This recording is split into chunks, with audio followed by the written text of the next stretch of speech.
from Charlotte, North Carolina, at a combined weight of over 660 pounds, Rody Rob, Adam Bomb, Bionic Brian, the Marked Out Wrestling Podcast. Hello, everyone, and welcome to episode number 545 of the Marked Out Wrestling Podcast.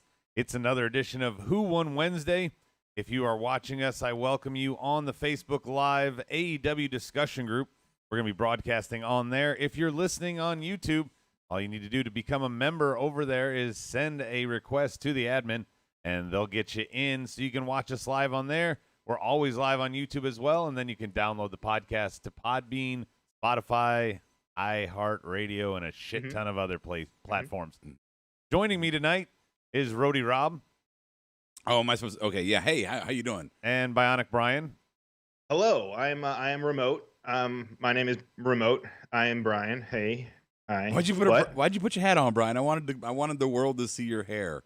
Oh, my fucking this thing? It looks like you have no neck with your beard. I have a what? No neck. I don't have a neck. It's because of all the bridges I used to do back in Japan when I was a young boy. I would do all these bridges, and I could do what I could probably German suplex you and Rob at the same time. Awesome. That's a fucking great take for the start of our show. Thank you for that, Brian. You're welcome. So real quickly, if you're new here, we're gonna run down the card and find out who won Wednesday. If you're JR, this is Fighter Fest Night 2.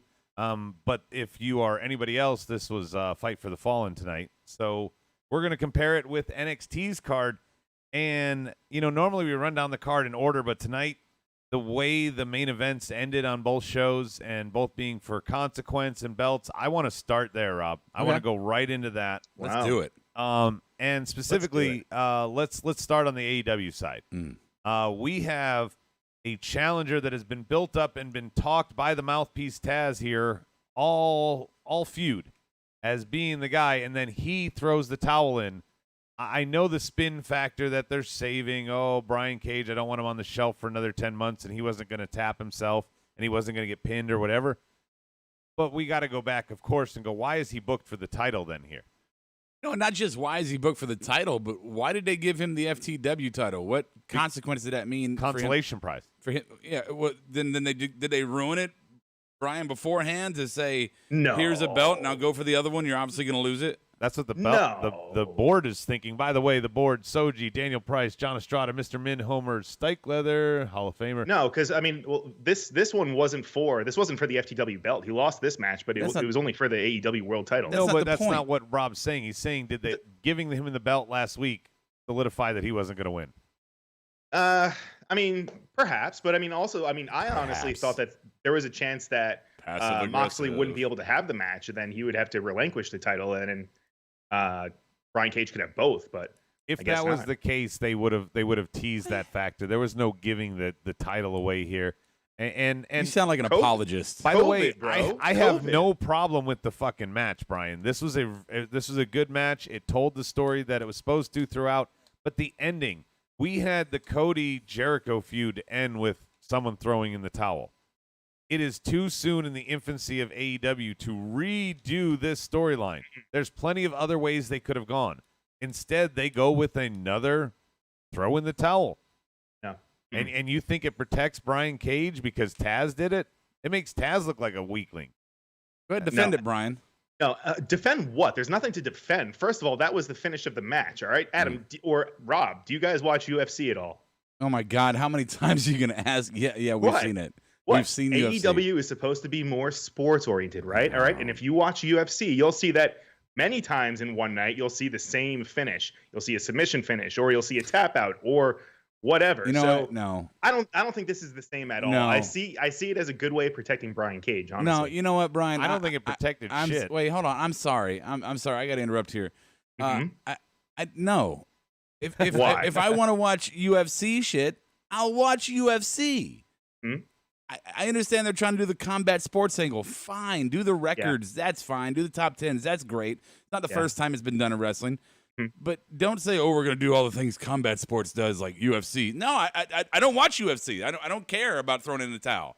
I like fucking pins and submissions and storylines and that was a submission. That was a storyline. I'd rather see Taz attack Moxley and get Cage disqualified. I'd rather see something like that happen. Like if Taz, instead of throwing in the towel there, hits Moxley with the FTW title to break the hold, and that's how the match ended, I don't think I'd be as sour. The fact that you're rehashing the whole towel throw thing, you're doing it to make it, so soon. You're doing it to make Taz, basically, this is the Bray Wyatt effect to me from going to WWE. Bray talked all this shit and then would lose all the matches. All right, Taz talked all this shit, and if he wants to protect his client, he could get the DQ, he could attack Mox, but he throws in the towel. Throws in the towel. So what, man? This is an ECW guy. This is supposed to be the FTW champion that's wrestling. This is his big push. Yes. He's supposed to be a monster. 300 pounds cock strong. Yeah, have we not fucking learned from Archer being pushed too soon to the title and people not being familiar with him? Brody Lee is one thing. People know Brody Lee on a main stage. He came from WWE. We're familiar with him. Okay, and it was a great match, and I thought that he got beat legit. He did get beat clean, but he got beat legit. He looked okay in the match. Cage, Archer, Wardlow. I mean, these guys are supposed to come in as monsters, and they're not. Hager fucking celebrates when he doesn't even beat Cody. What are we doing on AEW with building these guys that are supposed to be monsters and unbeatable? We can't even get them booked right. So what do you want? You want Brock Lesnar? You want him to go in there? No, let him go in and and dominate. No, I would like these monsters to run through legitimate contenders, not dark contenders, and build themselves up, and then maybe get a shot at the title. Right. Not right after they fucking debut. Okay, all right, but I don't. Do you remember? I mean, he won the Double or Nothing. The what's his nuts? The fucking chip. He won. So it was. But he's still been. He's still been on. Archer won his way to the finals of the TNT Championship. They still heartbeat. They still were both on the show for a fucking heartbeat. Even if you're like, oh, we gave them 3 or 4 wins. Really? Is it okay, Brian? Are you a UFC fan? No, I gave them 3 or 4 wins, so now they should be going for the fucking title. Really? We haven't developed. If they have the hot hand, we haven't. Sure, No, they don't have. And they're moving up the ranks like that. They don't have a hot hand coming in. Well, and it's not just that. Impact World Champion. Former Impact World Champion. I don't care about That's Impact. Not a hot hand. They're known unknowns, right? They come in. No. Yes. Yeah. Yes. I'm sorry. You have to. For me to believe a championship angle, you have to establish yourself as a force on a roster and then build your way up to it. And don't give me the whataboutisms. WWE fucks it up too. Like Undertaker, he didn't debut against Hogan. He had to fight his way to that match, and then he won. So we all believed in him. Yeah, he fucking lost it on Tuesday, 2 days later, back to Hogan, but we believed him, and now he had that number on his resume. Don't book these guys to get there. And by the way, it wasn't just the FTW championship being handed to Cage that telegraphed what was going to happen. They showed Darby talking shit to Cage. They were building in this feud. And who shows up at the end? Darby shows up to attack Cage. He does, yeah. This is a bad booking. This was a retread in a company that should not be thinking in any way of retreads right now. And I mean, you have so many feuds that are one-offs, like the Elite and Jurassic Express tonight. That they just have one match and that's just it. That when you have legit stories here, you've got to give us something at the end. There has to be. Brian Cage is dominant, and Taz went in and did the submission Taz mission that Stike Leather's suggesting. There should be something there, Brian. You throw in the towel. Well, first of all, going back to the other one, what was the one that you mentioned when you were mowing through all those things that you listed off? Which one? What was it? Jurassic Express and the Elite. I mean, that match, that's just a one-off. I could see your argument there. I didn't whatever, get your argument on that one, bro. Well, no, what I'm saying is there's so many matches like that are one-offs. And right, then, but that one there's wasn't really actual storyline. All I wanted to say was the whole story with that was the whole Kenny Omega thing at the end with him and the Bucks. That's a story for Kenny and the Bucks. That is not about the feud with Jurassic Express and had absolutely nothing to do with Jurassic Express. So you cannot tell me that wasn't just a one-off. They were just a way to get to that story. Yeah, I'm not with you on this one, Adam. Well, no, like Private Party. Oh, we're going to fight next week for the title. It's a one-off against Omega and Page. That's Sonny Kiss. You're going to fight next week. No, some one-offs are acceptable. I mean, I'm sorry. Where the match-wise, Kenny Omega and the Bucks versus Jurassic Express, yes, it was purely a spot match. It's just how many spots can we get in our time frame? That's what it was. It was designed to be that. It wasn't to further a feud within bell to bell. It wasn't to set up, future rivalries bell to bell. It was simply to have Kenny Omega. The whole goal was for Kenny Omega at the end there. So I'm okay. You got an entertaining match for some, but you got an entertaining match. Well, let's not get off track. I mean, I'm sorry that I said all those things, but we're going to cover that match when we get to that. I get you. I'm wrapping my point there.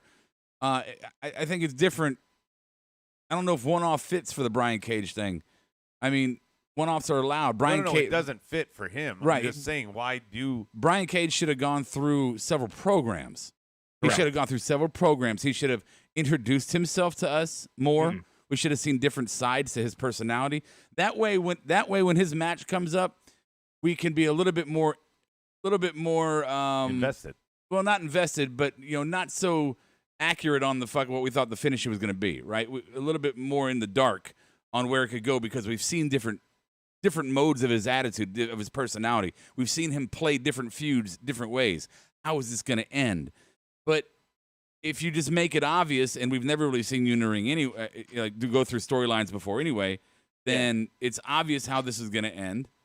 As far as Moxley winning, not necessarily the towel. The towel was completely confusing and unacceptable. There's so many other ways you could have done it.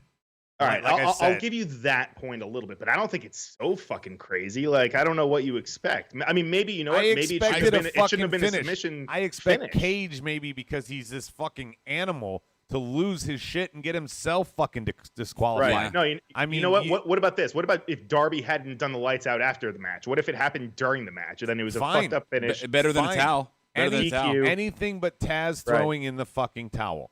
Okay, right. I want to be clear that is my fucking gripe here, is that. It's not that Cage lost. It's not anything else. It's not the Darby shit after. It's that the fucking throwing in the towel. MJF did this. He did it to Cody. Yeah, but that was different. He ended up turning on him. I don't think Taz it was different, but it was the same ending. He threw it underhand versus overhand? I mean, it was white, not orange. Yeah. No, he ended up turning on him. I don't think this is going to lead to Cage or Taz turning on one another. The aftermath might be different, but the execution was still the same. Yeah, sure. It could have been anything different. He could have pulled the ref. He could have pulled. I mean, anything.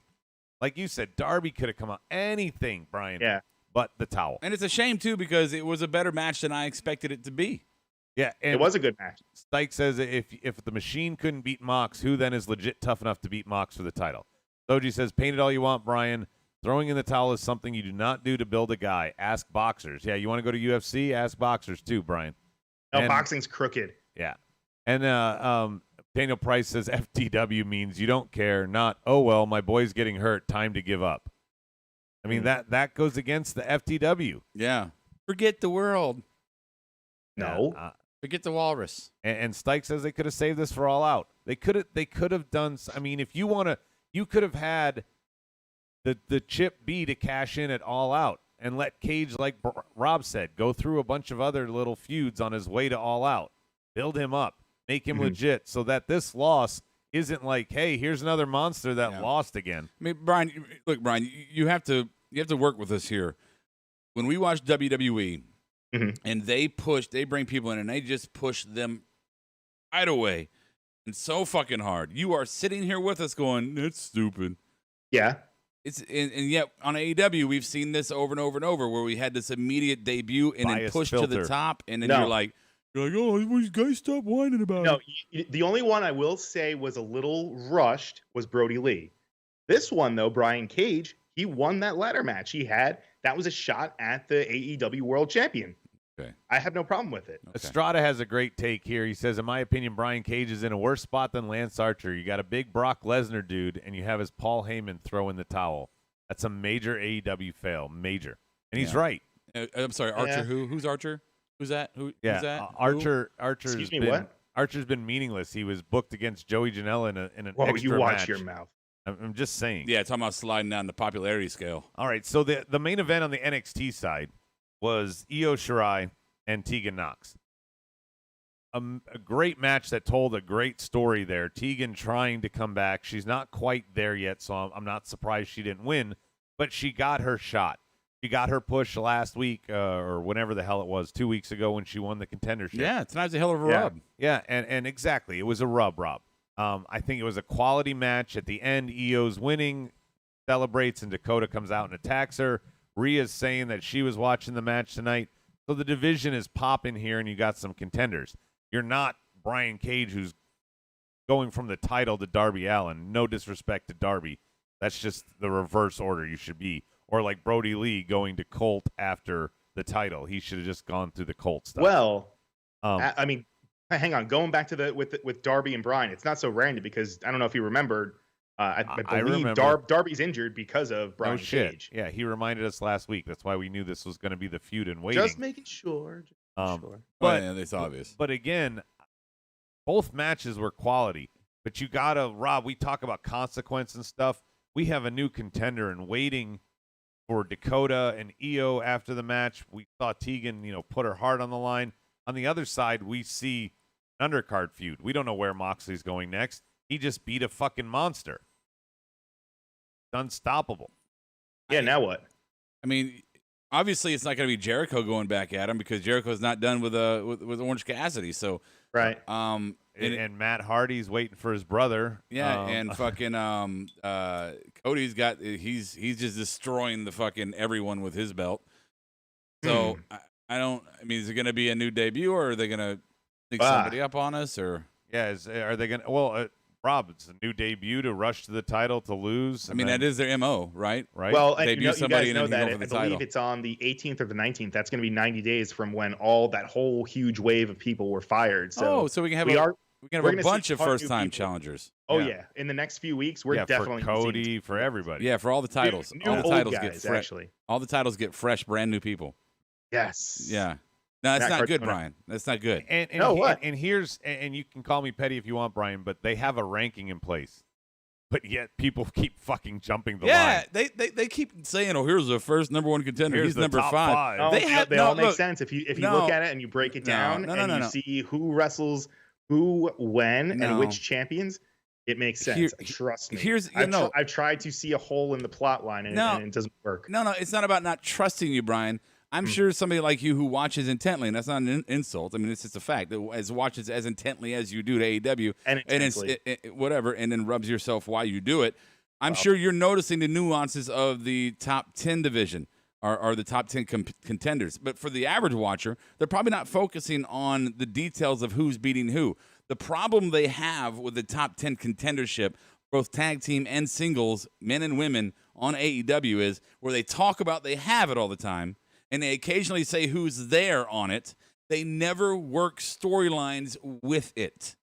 And that is a mistake. I have said on this show for years that WWE should have adopted the top 10 rankings like NWA used to have back in the day in early WCW. Mm-hmm. And they used to use that bracket, use that top 10 ranking for its own storylines. It was its own recurring storyline you can use every single week with new, fresh faces in the same story. 5 is going against 6. Who's going to take 5? Then you get that one guy who started at 9, and it puts meaning behind those pointless matches. And you're rooting for this guy as he's climbing up the ladder. You're watching him move, position. You're rooting for him, and the next thing you know, Ricky Steamboat's fighting Ric Flair for the fucking title. How about that shit? That sounds like UFC rankings, Rob. Oh, fuck. Actually. All right. I'm tired of talking to Brian here. My vote's NXT. The ending for AEW soured the whole thing for me. Yeah. NXT wins. Io. By the way, the women, ever since Charlotte left on NXT, women are fucking killing it. Yeah, they are. So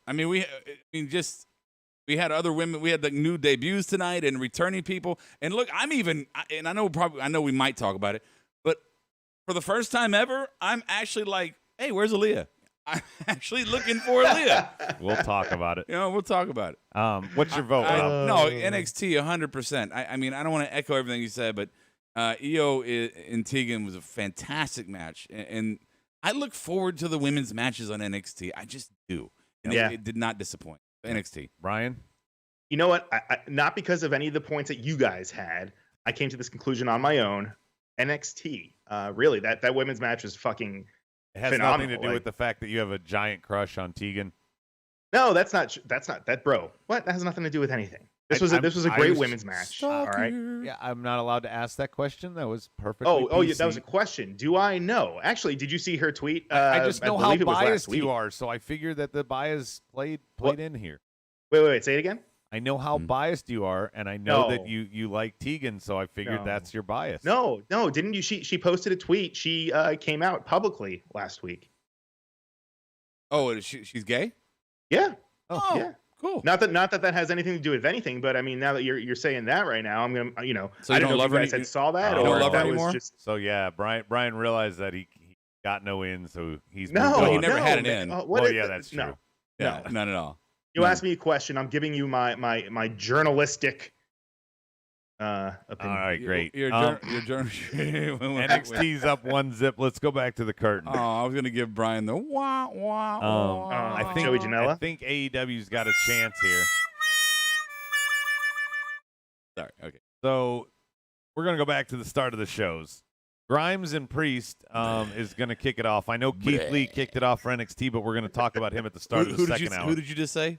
Grimes and Priest. He's gonna puke. Go ahead. You're such a hater. So Punishment Martinez, I mean, he wins here. He talks some smack to Keith Lee after the match, saying that, he's coming for one of those titles or both of them or whatever. I'm coming. This was a fine little TV feud. I'm glad it's over. Nothing special to write home about. Cameron Grimes, both guys are good workers. I need to care about them more to be interested. On the other side, we have Cody and Sonny. And I got a lot to say about this one on the AEW side here. First off, Sonny, you're still a little too green. You're not ready for such a thing. Yeah, and oh my God, Brian, says right. go on. Finish. And very importantly, and Brian, I'd love to hear your argument on this one. No disrespect to Sonny Kiss, but Sonny Kiss is a mid-carder. The TNT Championship is supposed to be a big belt. That's why Cody has it. So give me somebody who could legitimately win it, like you did. Gosh. Wait, like you did when you had Hager. Yeah. Not when you have all these other people who are mid-carders. Why is the TNT champ fighting mid-carders if he's supposed to be on the same level as the AEW championship? I'm 50-50 with you on this one. Okay. Okay, so first I wouldn't call it a big belt. I mean, I think it's designed to be more of a mid-card belt. And I don't necessarily – I don't hate the idea of people going in that are challenging that are random challengers that, you wouldn't think would have a chance and probably don't win, like the Sonny Kiss. Right. Well, but Jungle Boy is a far cry from Sonny Kiss is my point. Well, I understand. I'm making my point. But the problem comes in where it's week to week. It's every week. And every week you have challengers to Cody that are not going to beat Cody. They have giving that belt to Cody has become almost an insurmountable task for most of the roster to beat him because of his stature being so. It has to be somebody fucking gigantic, and I don't mean in size, but just in stature, to finally beat Cody and take him. Maybe one of these debuts. Right. And look, Brian, I'm sorry. Sonny Kiss is athletic as hell. And like, we say about some other people, he's got great potential. But watching him in that ring tonight, where, he moves around fast and he's athletic as hell, but watching him in that ring tonight perform wrestling moves, and I know I'm not a wrestler, but he was a AAA batter at best. He was not batting major leagues tonight. Oh, and I'm sorry, dude. No, I mean, a dark match, early, maybe an earlier, kind of feud that just kind of rubs the bottom of the beginning of the card, something like that. That's cool. I don't want to be disrespectful and say bingo halls. I don't want to go there. Joey Janela would have been a better booking here because at least we might have believed that he might have taken the title from Cody. But he loses to. I mean, no disrespect to him, but he loses more than Kiss does. So I don't know why. No, I don't. You're Joey Janela. Bringing in Joey Janela completely derails my point. You threw Rob off. Now he's off your train. Had nothing to do with. Yeah, completely no. I'm just saying, and the board's kind of agreeing. We know you're just saying, but I'm going to finish what I was saying as you bring in random Joey Janela references, which makes me physically ill. No, but you would believe that he would win over Cody more than you would Sonny Kiss. I do, Adam. Goddamn it, I do. But I was saying something else. I was trying to finish my point about Sonny Kiss. My fucking God, Jesus. But my point was, you get it. I'm done now. You go ahead. Go ahead. I made you the were points. done then. No, I wasn't done. But you were totally done. Listen. This was supposed to be. It's supposed to be a secondary belt. All right, we can all agree on that. Sure, yeah, I do. Sonny Kiss being in the match and Cody kind of again. This is supposed to be like an open challenge thing. This is supposed to elevate all these newcomers and stuff. Plus, it's open to people that are outside of AEW also. So you're going to see some new faces and but everything. Brian, that means you're not believing any false finish. I'm not arguing with what you're saying and what the premise of the belt is. What I'm saying is, if you want the drama of the match, like, yep, Cody's going against Sonny Kiss. No fucking way in hell is Cody losing. Right. Is my point. Well, we've also never seen a title change with this one, so we don't know how often it's going to happen. We haven't, and everybody's talking about the role that Cody's on, and no title changes because he's fighting a bunch of people that, I'm sorry, are below his station. Yeah, but it elevates them, right? I mean, this was definitely by far Sonny Kiss's best match, and we got best entrance. I don't know. I don't know enough to say that. Look, entrance is fine, and honestly, I think Sonny Kiss gets the exposure he does because of the gimmick he presents, and that's fine. They want to show diversity on their show, and that's okay. For me, dude, look, we've all been to indie shows, right? And we've seen, the middle match. And you're like, oh, these guys are good. They're great, right? It's a great match we just had. And then let's say Sean Spears, shows up he's in the main event battling, your local fucking hero, right? And then you watch him work. Zack Ryder's a really great. First time I saw Zack Ryder work live, the difference between the guy in the third spot and Zack Ryder was unbelievable. Zack Ryder was, I'm just saying, watching it as a wrestling fan, everything he did was professional. Everything he did was sharp and crisp. And I mean, when he hit the mat, when he took a bump, you felt it in the room. When the guy on the third match of the card hit the mat, hit the ring, it didn't shake you. But he was that good. You could tell right away he was a difference between between guys at indie shows and guys on WWE at the time, right? You, just like when you hear a singer, first time I heard Fantasia sing live, or JoJo sang for me one time. First time I heard him sing, versus karaoke singers, you hear that difference and you go, "Holy fuck, they deserve to be professional singers." Yeah, before like there was Casey and JoJo. Yeah. So that's my thing with Sonny Kiss. Yes, you're a good singer. Yes, you're a good wrestler, but you are not at that level that you need to be at this stage. As good as JoJo was, he was no Al Green. So that's where we won't argue with that. So there's a lot. I mean, there's a lot of growth. I like that Sonny's in a showcase match. I just feel like this title has become less important as a result. On the other side, the Grimes and Priest, as much as I just kind of was critical, I won't say dogged. Who's that again? Grimes and Priest. He's gonna puke! As much as I've been critical on the other side, my vote's AEW here, all the way. There was no consequence on the other side. There was no feature. Yeah, you're pushing and showcasing Grimes and Priest, but it's not the same level. Yeah, you got the 2020 version of Roman and Daniel Bryan. I'm good. Yeah. I'm good. No. Yeah. So, exactly. AEW. Brian, you want to make it a sweep? Yeah, absolutely AEW. I feel like these guys on the NXT side have been wrestling like each other for the past like month or so every week. Yeah. Right? Haven't they been involved? Well, like they've been telling their story. Yeah, but I just feel like I don't know. In the parking lot. It's not sticking with me. I'll say that. Yeah, it didn't resonate. Let's see. Daniel Price says most house shows I've been to had more properly booked cards than TV events. Yeah, you know why? Because Vince can't fuck those up because he's not present. Can't change them last minute. Right. Put the big show on there. That's why. And how many times are they going to do the Grimes and Priest, Cody all the way for Soji? So, speaking of sweeps, though, Daniel Price says have Greg clean the dojo. Must be looking kind of rough. Yeah, we need to clean this place. Greg's on sabbatical right now. I let him go home for a few days. He's not allowed to go home. Damn it. Well, next. Well, he's in his cage. Next. I had a really bad joke. I'm not going to do it. Oh. Shotzi and Indy Hartwell on one side, and we have FTR and Lucha Brothers. Let me just get this out of the way. This is a tough combination here. NXT has no chance. There was nothing wrong with the Shotzi and Indy booking. It's setting up the Aaliyah Robert Stone feud with Shotzi to continue. He ran over his leg with the tank. I see what they're doing there, and that's fine. But you have FTR and the fucking Lucha Brothers are who we're going to go against side by side on the card here. Yeah. And let's not forget all the stuff that happened after with the Bucks and Butcher and Blade and all of that. So, and there's fallout for that next week. The Lucha Brothers and FTR got off to, I think, a little bit of a slow start when you talk about Chris, Rob. But by the end of the match, and I say like the first couple minutes. Define slow. Like they didn't seem like they were in sync yet. With each other. Like these are guys that haven't had a lot of time with each other. I say that because after like 2 minutes, I was like, you're fucking wrong, Adam. Look at what's happening. Yeah, because I remember, Adam, didn't you just get back from doing about 3 loops in Puerto Rico? Aren't you like a famous, like you've worked 15 years on the indies? Calm your metal hips down. Yeah, no, I'm saying like just in the beginning, if we were wrestlers, we wouldn't be podcasters. There are two styles, I think, is what took me a minute to buy into. One is not doing this, but the match was phenomenal storytelling, and I love the way it ended.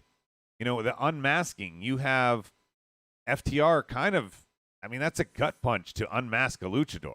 Oh, yeah, totally. And it got him the win, and then after the fact, you have him pouring beer on Kenny. You have the Bucks coming out to get the keys back. Yep. I mean, the whole 9 yards, the whole exchange. You even had Cash Wheeler not able to start the fucking car. Yeah, what was up with that? No, I thought that was happening. I couldn't tell if that was just me, but that was the key. That was the key to the golf cart. He stole Butcher's key to his locker. Look, so he could get all his beer. I hear what you're saying about starting out slow, and I see why you could see that and go, all the really big storyline and crazy shit happened at the end. Absolutely.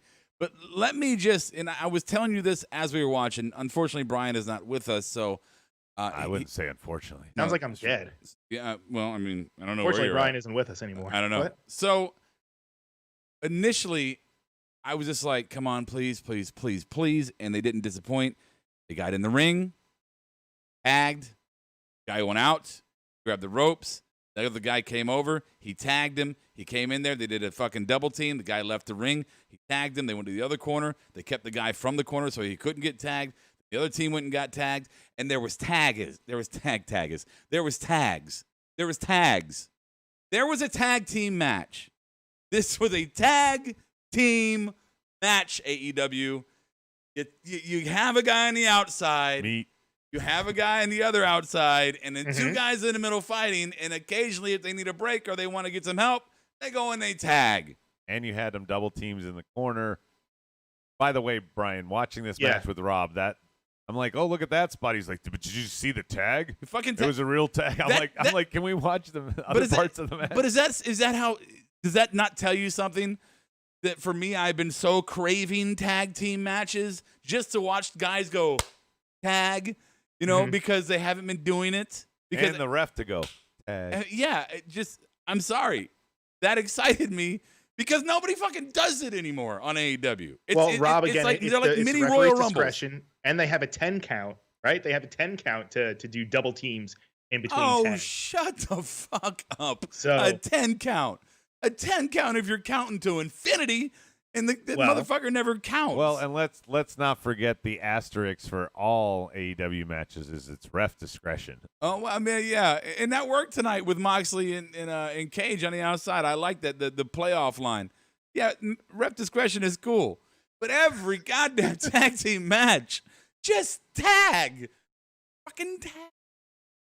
Tag. You're a real stickler for the rules.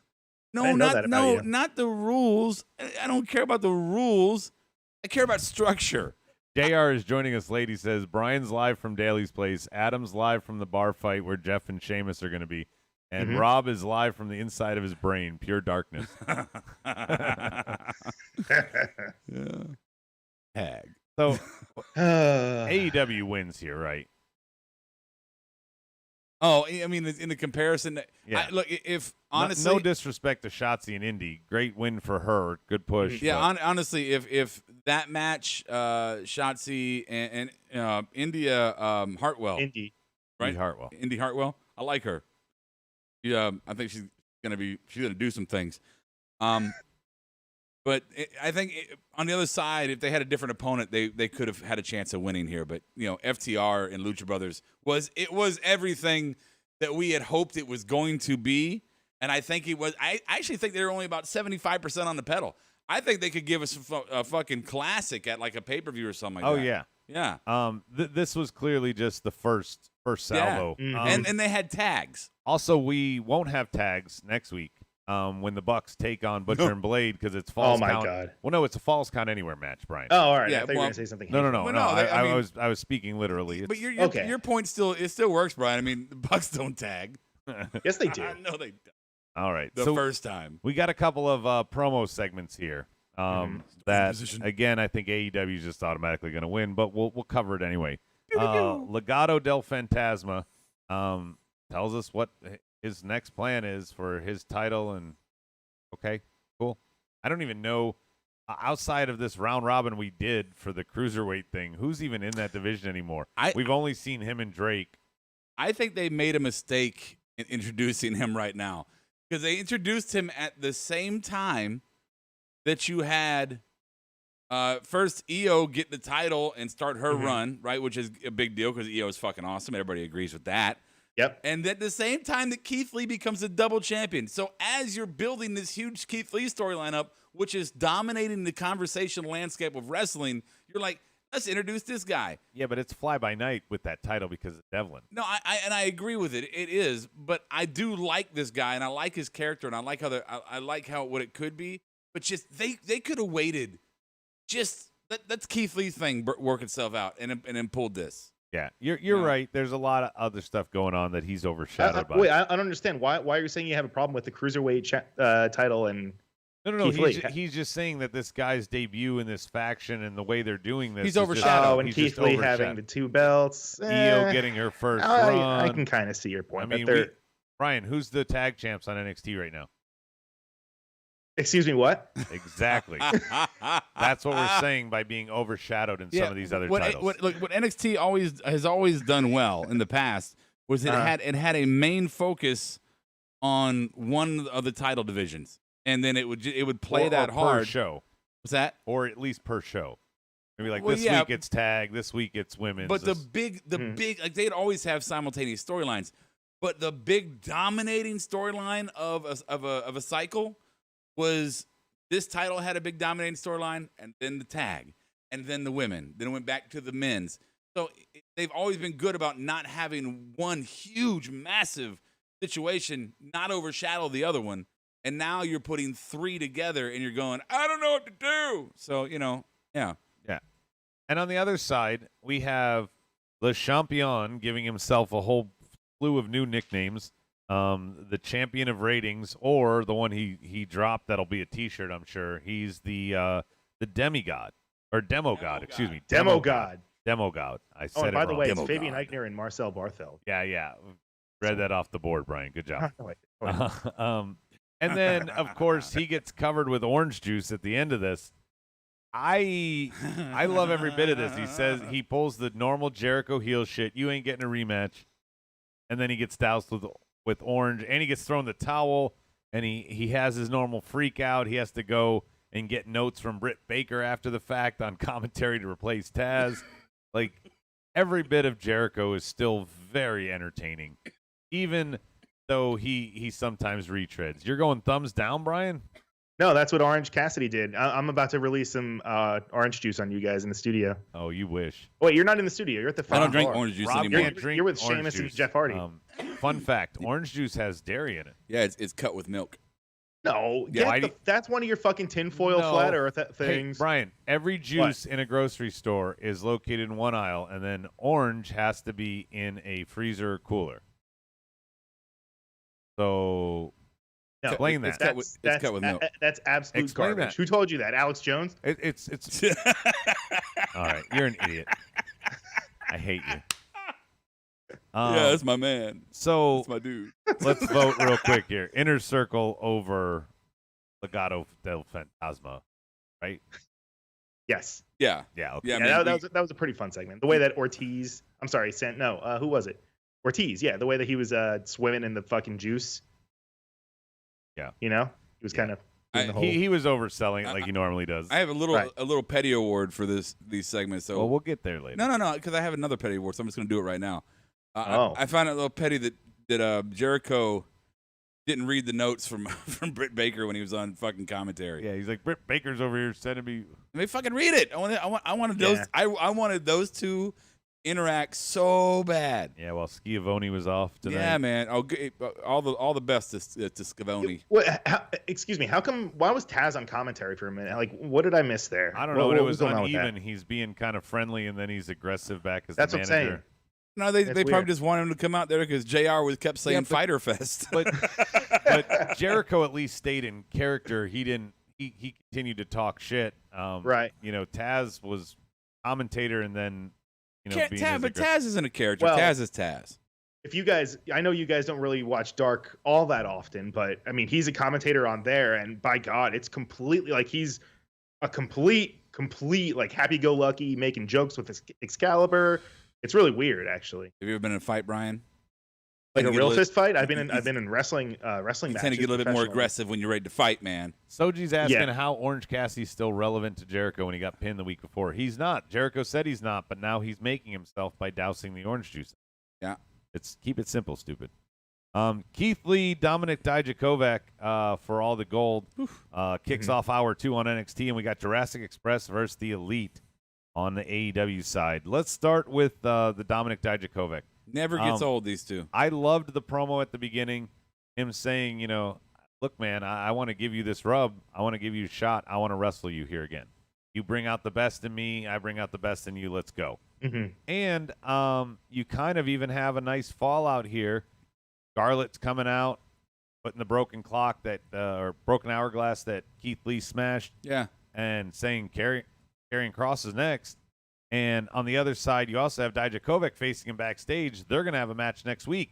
So you got Kross doing something. He's not just waiting around, debuting, and then going right after Keith Lee. You're giving Dijakovic a good swan song kind of exit here. Right. And Kross is now fighting Ciampa. He's fighting Dijakovic. He's not just going straight to Lee. Right. Wait, why do you think Dijakovic is going on what you think he's leaving? He's going to go in a main event. I think main he is. roster. He's got a good upside and a good look. I mean, I would be in favor of it, but then again, I don't know how he's going to be booked. JR said that they did Keith Lee and Dijak again. You know what? There's a lot of times when they pair two guys up and you see them a lot and you go, "Fuck, I don't want to see this again." These two make it look good every time. Also, I don't care. The story was okay for why they're doing it. The story was great. I have respect for you. You're the one that our matches set me apart from the rest. You helped to propel my career. I owe it to you. I didn't build this myself. You helped me build this. I'm going to give you an opportunity. That's a fucking great story. I like that.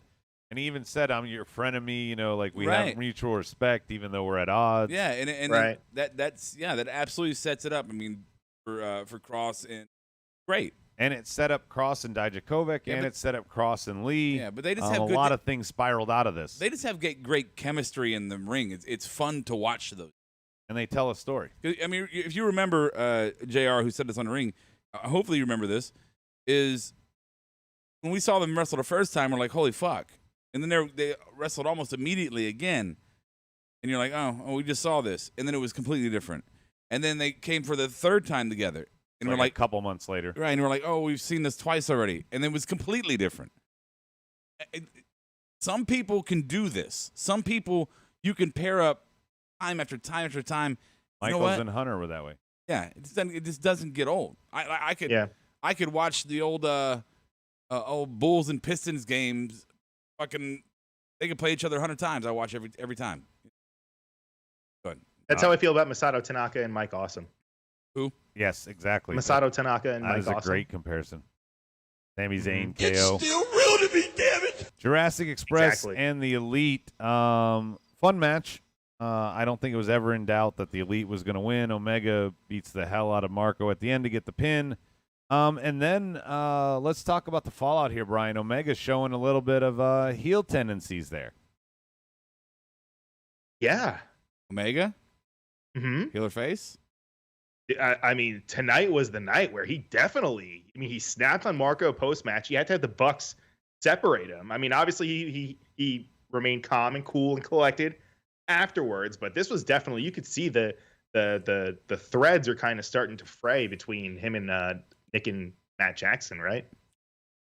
Oh, absolutely. I mean, he's not full blown heel yet. I'm not going to say that, but this is obviously setting up him, and because also too, during the match we saw what's his name, Hangman, drinking with FTR. Well, and he's an unlicensed bartender, right? And I was about to ask that the question. Do you think it's going to be played that Hangman is a bad influence on you? And then, they're going to try to keep, hey, you got to stop messing with him. You got to hang out with him. And he's like, no, he's my friend. He's going to fucking whip their asses, something like that. Could be. Yeah. And then Hangman will get wind of it and then be like, yeah, and then confront the Bucks and be like, why are you talking shit about me? And then, they could do something like that. And then Kenny drinks a bottle of tequila. Or milk. Or almond milk. Or milk. Orange juice. Orange almond milk. All right, so we talked about the consequence here. But Keith Lee and the whole belt thing, I think, overshadows anything that Omega might have teased here. Because he didn't fully go heel, he showed signs of it. It's not the same level of consequence. And Soji, I'm going to give it to NXT. Soji says, I think the Bucks seemed heelish too. The Bucks have been seeming heelish for weeks. Bucks? No, they haven't. Yeah, they have. No. Matt Jackson's wearing a goddamn shirt. Ooh, excuse my French, but he's wearing a shirt that says Christian AF with fucking praying hands. Not going to do anything that's heelish when he's wearing that. You don't Christian think as fuck? It just sounds weird. You don't think they've been acting cocky and heelish last? No, they're always cocky. They're always cocky, but not this way. I don't know. I am the king of subtleties, we brother. we didn't even talk about the fucking destroyer that who is it? Matt took. From Marco. From Marco. Jesus, insane. Yeah, that was nuts. That was a great. I did like Marco's spots. I did enjoy some of those. They were pretty cool. Somebody in AEW is going to break their fucking neck. I don't wish it on anybody, but they do so many power drivers and Canadian destroyers just by the law of averages. Somebody's going to get their fucking neck broke. Yeah. Fun match. Fun match, but again, I'm voting NXT. Brian, what's your vote? I'm going NXT also. I really enjoyed that 6-man. Rob? It's not a 6-man. It's the Trips. But then they call it Trips. I don't know. The Trips team. They were emphasizing Trips. And I just want to point that out. They were emphasizing the word Trips like it's going to be a division. Or the Trips that's division. Triple H. That's his name, Trips. Who are we voting on here? What's my options? Keith Lee, Dijakovic, or Jurassic Express. Are you asking me this, really? Yep. So we're moving on. Next, we got job match against job match. The Nightmare Sisters against it was Kyla King again, and I didn't catch the other name. I never do. And Thatcher against Denzel Dejonet. Master Thatcher. Both job matches. Thatcher wins easy. Nightmare Sisters win easy. I flip a coin, and I don't really care who wins here. MJ Jenkins. That was the other girl? I already forgot who we're talking about. Nightmare Sisters or Thatcher? Oh. You weren't even in the room, I don't think. Nah, I saw part of it. I don't care. All right, moving on. What? I don't get to vote? Go ahead. Go ahead, vote. I don't have a fucking say in this. Is that what's happening? We know your default. Do it. No, actually, what I'm going to say is I just don't know where the Nightmare Sisters are going, right? Like Or where Thatcher's going. These are very comparable, Brian. Yeah, that's true. I mean, I'm still going to give it to AEW. Thatcher's going to go to the main roster and be the new Steve Blackman. No. He's got way more ability than Blackman. Come on. All right, so we're 3-2 AEW because I'm just throwing that one completely out. Our next one to discuss is we see possibly a Robert Stone Killian Dane alliance because he wants a match with Loomis next week and he gets it. So is Stone building his brand? And then on the other side, we find out Nyla's manager, and it was who we thought it was, thanks to Bus. Bus told us last week, Vicky. Excuse me. I like Vicky and Nyla, but you've already pushed Nyla to the title and lost it. So, and you've now made her your number one contender and pushed her to Vicky. If she loses, it's just another monster in a division that's not going to go over the champion face. I hated the way they did this. I hated the way that they announced her. But just say, everyone else is getting a manager. I'm going to get one too. And then she comes out and she's like, I'm not going to share it with you. Don't be. I'm sorry. I am. For me, I like it. I I like it better. Maybe this is your bag. I don't know. I like it better when a manager approaches a talent and sells themselves to the talent of why they need them, right? Mm-hmm. Not the talent going, I'm not good enough, so I got to go get somebody. I don't like Which that. is kind of like what she said. Right. And personally, Nyla having a manager, I need Nyla's manager. And by the way, Vicky looked great tonight. I want to put that out there. And she's a good mouthpiece. Yeah, she's a good mouthpiece. Definitely. But I want Nyla to have a squirmy little, manager that runs around just talking shit. Kind of a Zelina Vega type, right? I was gonna say Robert Stone. I mean, No. Why not? So anyway, I mean, good for Vicky. I'm sure Vicky will be very entertaining, especially off the WWE leash. So yeah, it'd be good. So I'm gonna give it to. But we're doing our votes here, right? Mm-hmm. I guess, and you're doing Aaliyah's side on the other side. Yeah, Aaliyah, Robert Stone. Yeah, I'm definitely gonna give it to that. And honestly, Wow. I mean, I know I'm the guy who gave Lana MVP of the night one time. I know I hold that shameful It was more than once, moniker. I'm pretty sure. Yeah. Whatever. I know Definitely. I hold that shameful part of my past. It's there always. But I'm coming around to enjoying Aaliyah's storyline and match here in the Whoa. thing, and yeah. Well, these are very comparable. I mean, you have an alliance on one side, possibly building, adding Killian Dane there, and then on the other, you have Vicky joining Nyla. I don't need Killian Dane in that. I don't. But sure, I'm going to go NXT. Okay. Brian, what's your vote?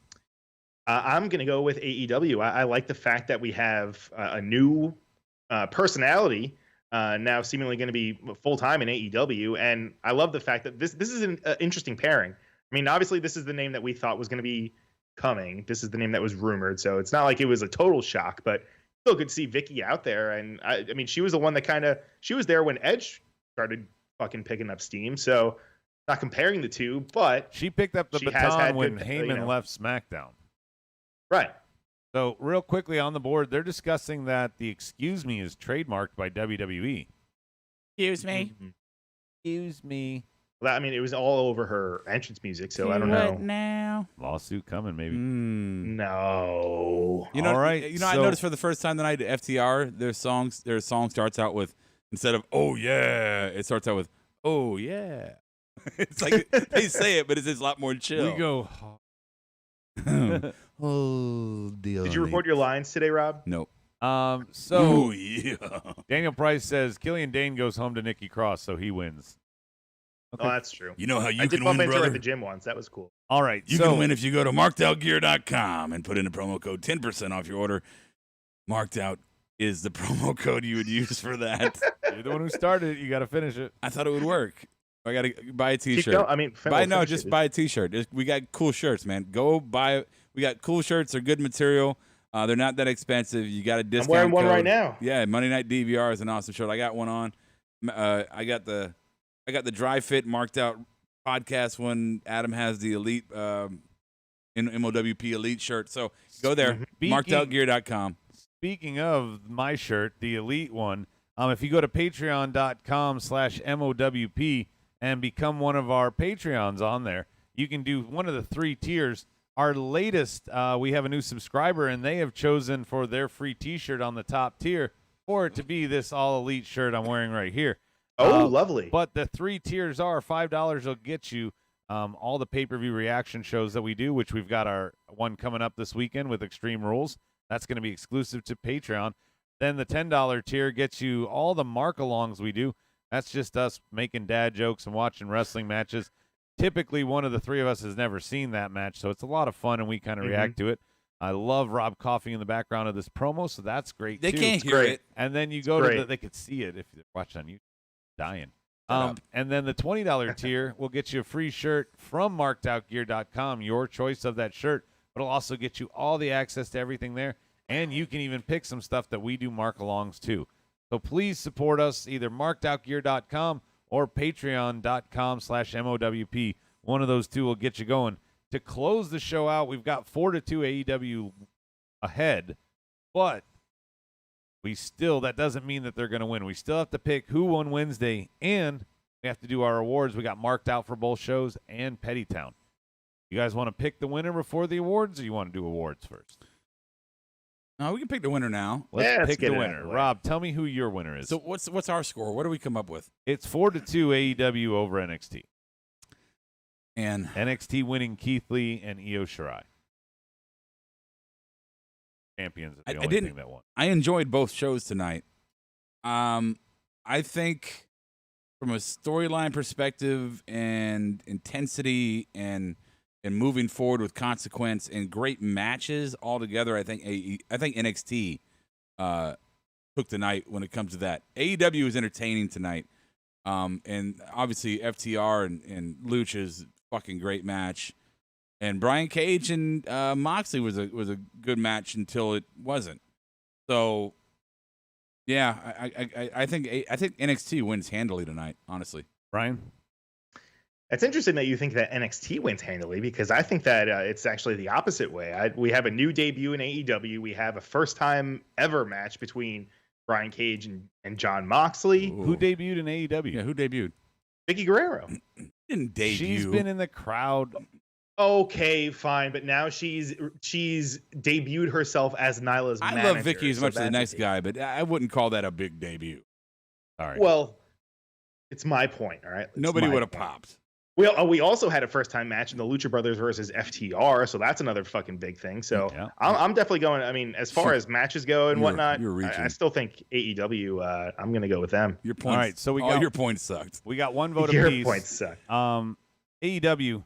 I'm going to sum it up to just the contenderships here.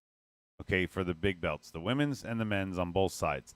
On the men's, yeah, we got Vickie and Nyla, great. And we saw a Shida promo. We already knew about that. I don't think you did anything really to spice it up that much with Vickie joining that fray. On the other side, you have Io defending against a challenger, very capable challenger, and then setting up her next opponent when Dakota attacks her outside and Rhea's still hanging in the mix. Lots of consequence there, so obviously NXT wins. You then do the big belt. Where the fuck is Mox going? You set up the feud with Cage and Darby. Where's Mox going? I'm not arguing. Maybe it'll pay off down the road. But for tonight, I see Karrion Kross and I see Dijakovic fighting, and then Karrion Kross going on to Keith Lee. I see a lot of stuff for their future and their titles. I don't see the same level of story on the AEW side. Matches are very comparable. Every mark won by watching either show. But NXT wins because they've set up their future for their two champions. And AEW has kind of floundered on that front. I know part of it was because of the COVID situation with Renee Young and stuff, but still, I got to be critical and I got to pick. I'm going to say NXT. Yeah, I that's a good point. I didn't really think about it, but NXT or AEW, you don't know what the champions are doing. Nope. NXT, Cody's in action next week. That's it. NXT went from one right to the other, so you know what the future holds. Who's your contender even for the tag division? Right, but it's not. You know what the future holds, but it's not predictable, right? Right. AEW is like Mox is fighting. I don't know. Cody's gonna fight. I don't know.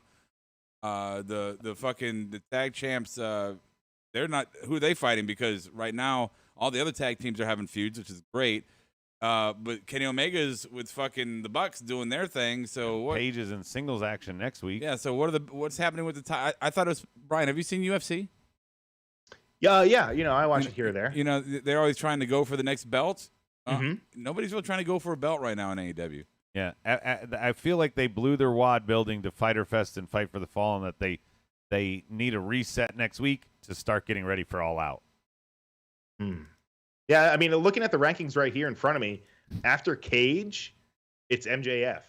He's the next one at 12 and 2. MJF has been saying that he wants the title from Cody. And there's a built-in storyline, and I'm sorry, I love Mox to death, but MJF and Mox in a match would be exposed for both of them. I mean, they definitely have different styles, that's for sure. It might be a little bit slow and plodding. Both but... of My them. God, you're a spin master, Brian. You missed a career as a politician there, buddy. No spin zone, brother. Right? I should be. Thank you, Adam. Thank you. I appreciate that message. Shut up, Pinhead. All right, time for marked out awards and petty towns. I'm going to kick it off. My marked out award for NXT was the Double D Dijakovic Cross Keith Lee, the whole booking with all of that. I love where that's going to go. And on the AEW side, it's simple. OC, thumbs down, and the towel afterwards. So both of those were great. Brian, what's yours? My marked out moment was the Hurricanrana that Marco did in that. When I think it was Luchasaurus and Jungle Boy, they pulled him up from the outside. I'm sorry, from the inside out over the top rope. And I thought that was fucking crazy. So I did mark out for that. And then on the NXT side, it was cool seeing Shotzi in that tank. I liked her riding down the whole fucking ramp. I like that she's using that for her character. Wow. I love it. She does that every time, Brian. All the things on that show. Yeah. You asked me if I marked out, fantastic and that's what I marked out at. Okay, we had fucking Robert Stone in his cast with his foot. I also marked out at that. Rob, do you have a problem with that? This is my award. All right, Rob. No. Rob, what are your awards so I can read the board? You all right? No, I need a cough. Go ahead, Adam. Do yours. I already did mine, so I'll do the boards. Daniel No, Price, I'm in good. times of sickness, it was good to see so many people getting vitamin C at one time. That's his marked out. Stike says God. NXT booking the women's division and AEW, Jericho and Cassidy. Let's see who else. Daniel Price wants Bully and Mox in a tables match. Do it. See, Bully comes in with name ID. You could push him right to the title, and he could lose, and it'd be fine. Why? He's not in the rankings though. Neither was Brian Cage. Then he But won a match. Won the double and or he was nothing. number He won one. the casino battle, whatever fucking ladder match. That could have been like a briefcase. He could have cashed that in, whatever, and waited for All Out and done something else first. You know What? it. That is a You briefcase. know It's the we're same right. fucking thing. You know we're right. Just shut the No, fuck up. what are you saying? You're making my point. No, I'm You're not. saying he Brian's- won the title shot. Right. Didn't mean he needed to go right after it. He Why? could have been Why like, wouldn't you? I've got a title shot. Brian is in full Russo tonight. If you had a golden ticket, all right, if you had a fucking golden ticket, you'd be like, no, you know what? I'm not going to cash it in. I'm just going to sit If I on had a it. golden ticket right now, yeah, I would wait till COVID was gone, and then I would cash it in. Oh, you bullshit. You're a liar. 2024. Brian's going to be at Disney World next week. Hmm? Petty Town's up next. Rob, I'll let you kick it off because you've been petty all night. Oh, I didn't do my marked outs yet. Oh, yeah, you were coughing. didn't? Sorry. I was coughing. Go with your marked Oh, outs. that's They were right. good coughs. Marked out for AEW is FTR and Luchas. They're fucking tagging. They fucking tagged.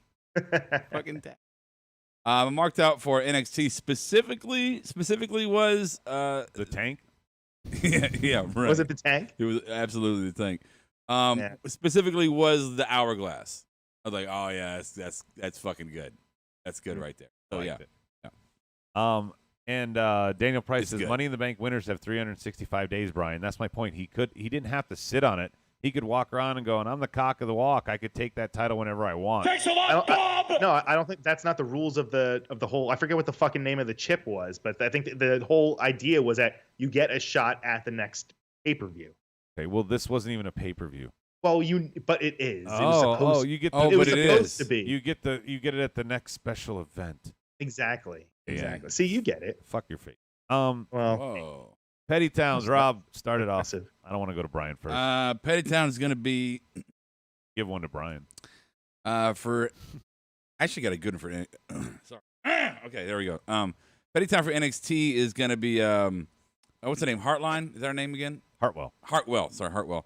I would like to have seen her What's up, Joker? join up with like literally middle of my fucking sentence. He's saying hi to somebody. I don't care if it's Joker. God damn it, Joker. Welcome back. Now shut the fuck up. Hartwell should have joined Stone. I think that would have been great for all of them. Is that really Joker? Oh shit. What's up? Yeah. AEW Petty Town. I'm rambling. Sorry. So look, Brian Cage was put in that armbar or whatever the fuck it's called. And Kimura. he was held in that forever, and it was so painful. By the way, Mock switched arms through it. Okay, yeah. He did. It was so painful and so dangerous to him that they had to stop the match with a towel being thrown in. But then, after the match, Mhm. he's punching Moxley on the mat. His arm is swinging as hard and as fast as it normally does, and his other arm is propping his weight. Are you fucking you? I mean, it's one thing to not to do the no sell thing. I know that's one thing. It's another thing when the fundamental point, when the main point of the way that you lost this match 30 seconds prior You are now no-selling that. That, to me, wasn't just petty. That was fucking tragic. Can you hit the Joey button for me on that one? Wow. Yeah.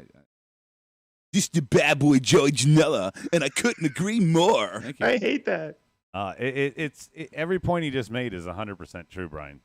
Go ahead and give me your petties. So you know what, Rob? I see your point, and I honestly did have that thought. But before, And then I remembered I love AEW. No, but before I get to my point, let me ask you: Do you watch UFC?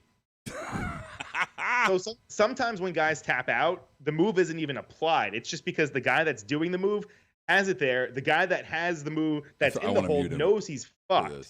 All right, and so that's why maybe Moxley didn't really just wrench back. Maybe it was just hurting him a little bit, and Taz threw the towel in before it actually tore any of Cage's ligaments. For those of you who love Brian's credibility, you can tune into the All Elite Hour and get that all day long. That should happen. Yeah. That's true. But you guys don't watch UFC, so you don't really know. You've never really been in a real struggle, you know.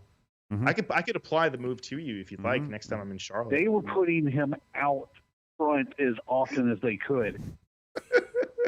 That's you found those again, huh? Hey, everybody. Rob wins. Sorry. Yeah. My petty towns for NXT. Hello, where's Ciampa? What are we doing with him? He's a great character that's not being booked. And then on the AEW side, can we get Cody with an opponent that I believe might win, so that when there's a false finish, I might believe it? Because false finishes are only believable when you believe them. I don't believe them. Like Robin is Spaghetti Monster, right? Petty's on the board. You know good and well Jericho didn't spend $7,000 on that jacket. That's from DP. He might have. Soji says, AEW, stop telling JR to say wear masks when the audience is only half doing it. Why don't you just get JR to say the right fucking show name? He bookended tonight's broadcast. No, check the tape. No, he didn't. No, he started the show. It was Fyter Fest. And then he ended the show. It was Fyter Fest 2. No. It was Fyter Fest 2. Electric Boogaloo. It was Fyter Did Fest he 2 do at the both start. times? Yep. Okay, I missed it. He said, welcome to Fyter Fest 2 at the start of the show. And he said, thank you for joining us for Fyter Fest 2 at the end. But I look, I'm a little impaired right now, so I don't remember exactly what it was. But I remember Jericho said something right after that to try to cover his shit, and it was funny. So I'm gonna rewind that and listen to that in a minute. But I don't know what it was. I recommend you do that too. There you go. So, Joker says, haven't been around in a while, but we'll have to say I've left WWE behind and stick to AEW now. Also, give that man a Roddy. Joker has pulled a Brian. I'm with you, Wait, Joker. now, welcome to the good side. Welcome to greener pastures. Is he saying WWE as an entire company, or Joker, are you saying just main roster? I mean, are you giving up on NXT too? Don't do that. That to me, man. Oh, apparently JR is also saying that the other JR was going back and forth between she and he for Sunny Kiss. Well, that's not good. Oh, I think he might be doing that on purpose. No, what? No, You're crazy. I think he might be doing that as a trolling tactic. Or he's stroking out again. Remember, there was some shit, and I don't remember specifically what it was, but there was some shit with JR on Twitter recently, right, where somebody was giving him shit about something he said, and he's like, "Fuck you! I know him. You can kiss my." I'm paraphrasing. But there was some controversy, people trying to call JR out as being like bigoted against homosexuals, something like that, or and he was like, "Fuck you! I know these people. Shut up." Right. Oh, it was calling. Yeah. It was specifically calling Sunny Kiss he or she. Okay. And it's like he's told me what I can call him. Fuck you. So Soji says Pettytown NXT Grimes, and JR says imagine JR calling a Sunny versus Nyla match. He'd be all over the place with the he-she's. Oh, that would be funny. Get it right. Yeah. And Joker says, to clarify with you, Rob, never really watched NXT anyways, but something about AEW feels more like the stuff I remember growing up on. Yeah, it's a carbon copy of WCW and NWA right now. What? Not in a bad way. Oh, he's saying AEW? Yeah. I thought he said NXT. No, he's saying AEW, so he doesn't watch NXT. God damn it, Joker. You've changed. You haven't. You still don't listen. No, I don't. But you can listen to us. Like I said, Brian's going to release the All Elite Hour, which is a more in-depth analysis of on Friday of Dynamite. That comes out on Friday or Saturday or Sunday, whenever he puts it out there. We'll be back here probably not talking about Raw on Monday and talk about something else fun. But you never know. You don't know. You don't know. Well, it's not a go-home show because we will be on Patreon doing our reaction to Extreme Rules. So stay tuned for that on Sunday. The horror show. Only $5 to get that portion of the Patreon, but hopefully you go for the full big tier, $20.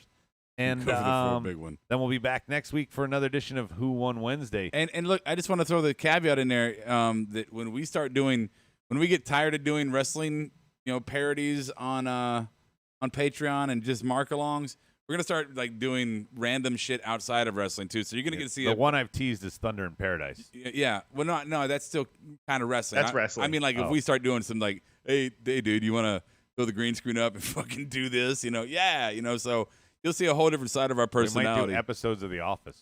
We might do that. We might do like a Labyrinth, and Brian could be the baby. I could make you guys watch How I Met Your Mother. The green French horn or the blue tuba? The blue tuba. That's what it is, right? The blue tuba. High 6. Blue Brian. tuba. High 6. High 6. What? Oh. Man. Oh, Shoji's already putting up his final thoughts. Oh, do we have one of those? Go ahead. Can we do that? We're there already. So we're late. Rob's asking about Soji's asking Rob what he thinks about NBA returning next week to empty arenas. And it's not next week. It's July 30th. But close enough. What do I think about 2 it? weeks. Yeah. They're all in the bubble. Rob's not even a basketball fan. No, I am a basketball fan. I was You were talking about the Pistons and the Bulls. Dude, That's 30 years old. Dude, okay, I was season ticket holders for the Bobcats.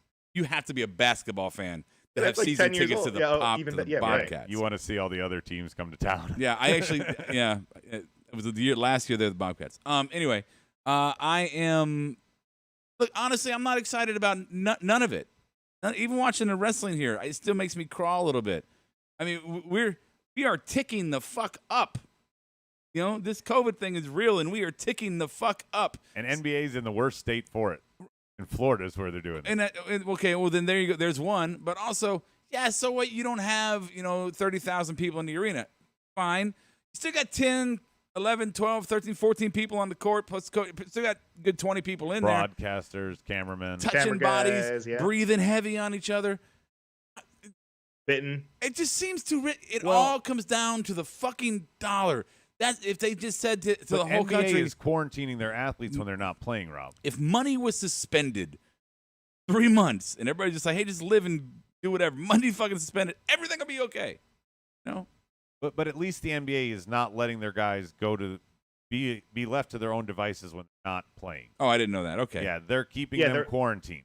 They're all at Disney. Yeah, they're all staying together in the same hotel, every team. Oh, and they're getting tested a lot. Yeah, everybody's that's why under they call control. it a bubble. Okay, I didn't know all that, so I reversed my rant. They do a little Missy Elliott. And okay, that's cool. These guys can't go out at night, they're on lockdown. So the freaks can't go out at night? Yeah, so that you don't have, half the locker room like in wrestling going home and staying quarantined and being safe and the other half going and partying. Yeah. Not like that. Or so you think. They're not supposed to, but that's what everyone thinks is going to happen. I think someone's going to go out and compromise on Twitter, the whole thing. Brian, and I hope you're not verified. What? Huh? Do what now? Let's close this fucker down. Please. All right, guys, thank you guys for joining us. Wash your hands, wear your mask, stay safe, don't infect others. Tune in next time, same smart time. Channel.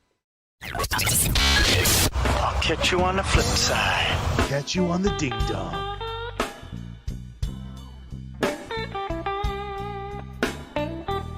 Marked Out Podcast is produced and edited by You Record Studios and is recorded live from Charlotte, North Carolina. Subscribe, follow, and listen to us live following WWE programming on YouTube, Twitch, and Facebook Live. Download the podcast by following us at podbean.com or subscribe on iTunes and Apple Podcasts. While you're there, go ahead and give us an honest and fair review and rating. Finally, if you have enjoyed our product and would like to see us grow, please donate to us by visiting the donation link below our live video, or you can donate via Venmo and Cash App at the handle Ravepro. That's RAVEPRO. You're listening to the Electronic Media Collective Podcast Network. Yeah, it's a mouthful. For more great shows, visit electronicmediacollective.com.